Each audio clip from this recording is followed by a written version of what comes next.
السلام عليكم الاخوان، نتمنى تكونوا بخير وعلى خير. انت مادام دخلتي لهاد لا فيديو كتقلب باش باغي تدفع فيزا لامريكا، انا كنواعدك باش ما غتخرج من هاد لا فيديو، غتمشي غطبق داكشي، ما غتقلب حتى في بلاصه اخرى.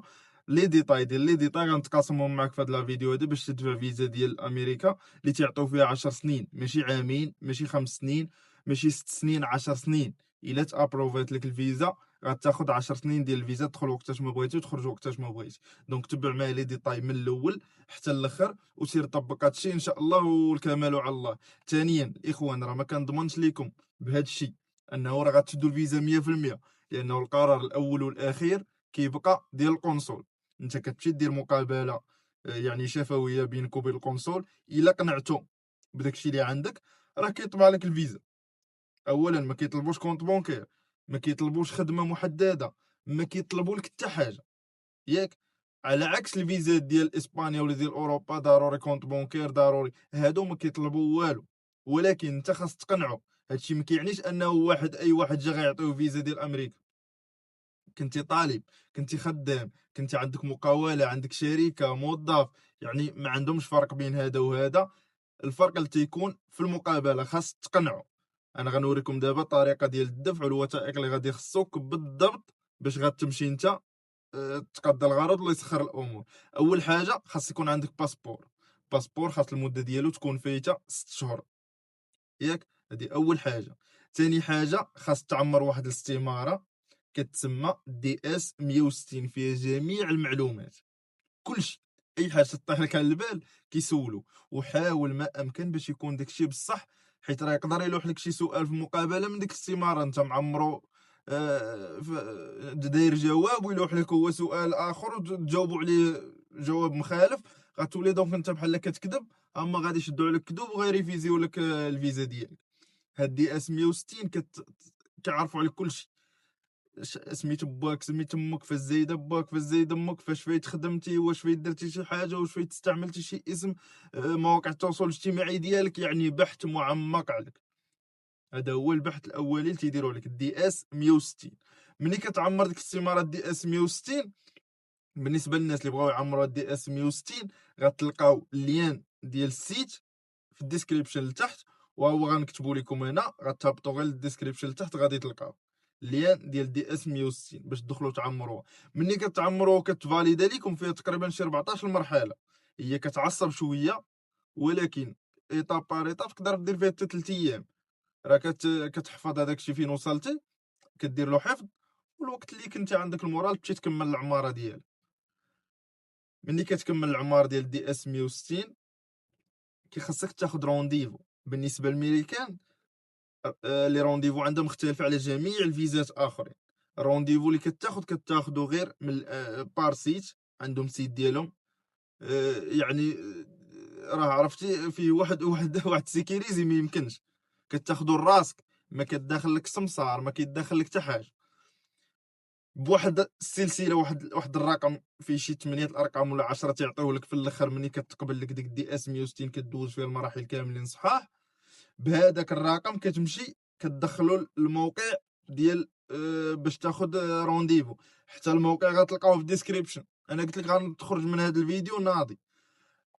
غتدخلو الموقع غتاخد به رونديفو.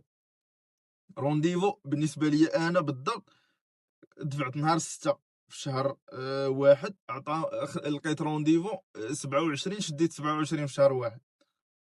27 في شهر واحد. دونك لي رونديفو راه حاليا ما كيفوتش الشهر، انت كيعطيوك الاوقات اللي خاويين، تقدر تاخذ رونديفو اللي بغيتي من بعد شهر، من بعد شهرين، من بعد شهر ونص، المهم مينيموم ديك شهر بحال هكا. ملي كتاخذ رونديفو بالنسبه نوريكم نسيت الوثائق. بالنسبه للدي اس 160 راه كتكون بحال هكا، بلاتي باش نغطي المعلومات، كتكون بحال هكا ديال دي اس 160. ملي كتعمرها، كتمشي تاخد رونديفو.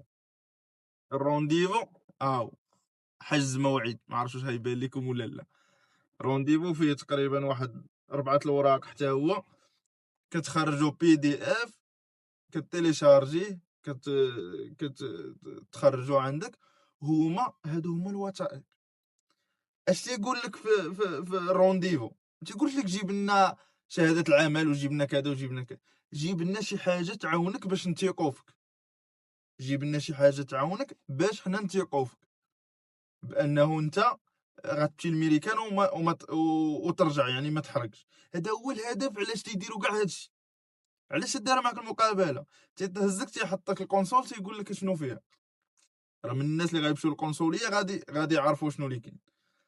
الهدف من هادشي كامل هو ما تمشيش تولي مهاجر سري عندهم تماك ولا مهاجر غير شرعي ولا تماك. دونك هادشي علاش. اما الا كنتي خدام، نقول لكم الوراق اللي غادي يعاونوكم. مثلا كنتي عندك شركة، تنهضر على راسي، انا ديت ستاتي ديال الشركة، ديت طلب شهادة الوضعية الجبائية القانونية ديال الشركة، روجيستر كوميرس موديل 7. أه نزيدكم انا واحد الهبلة اخرى ثاني، مواقع التواصل الاجتماعي ديالي، بانه انا كندير صناعة المحتوى. حتى هما ديتو، انا باغي نصور شي بلايص ميريكان هافين وهافين وهافين، وحفظت البلايص عرف شنو، ديت لي كونط بونكير ديالي وديال الشركة. دونك اي حاجة يمكن تعاونك باش غادي يتيقوا فيك. عندك طوموبيلات، عندك املاك، عندك موظفين، عندك، فهمت؟ يعني خاص تقنع انت القنصل باش يعطيك الفيزا. ما قنعتيش تيقول لك سمح لي وكيعطيك الباسبور سير بلاص. الا خديتي الفيزا ديالك، الباسبور كيبقى لك 3 ايام، تمشي تاخذه من اراميس. اراميس كتمشي تاخذه وكتاخذه بالفيزا ديالو يعني مطبوعه.